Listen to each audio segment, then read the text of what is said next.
হ'ল মা?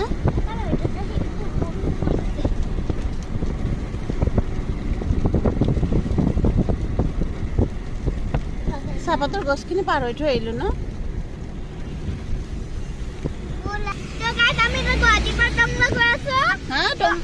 আমি গুৱাহাটীৰ পৰা এতিয়া টংলা পৰা আমি এতিয়া গুৱাহাটী গৈ আছো। আমি গৈ দেখোন মই মুখখন দিছে, মোৰ মুখত পানী পৰিছে।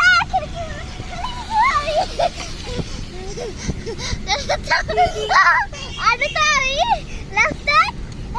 ভেৰি বিউটিফুল ওয়েদাৰ, একদম মানে বহুত পানী পৰি একদম চিটিকা টিটিকা একদম অৱস্থা নোহোৱা হৈছে আমাৰ। জয় শ্ৰীৰাম, জয় শ্ৰীৰাম, জয় শ্ৰীৰাম।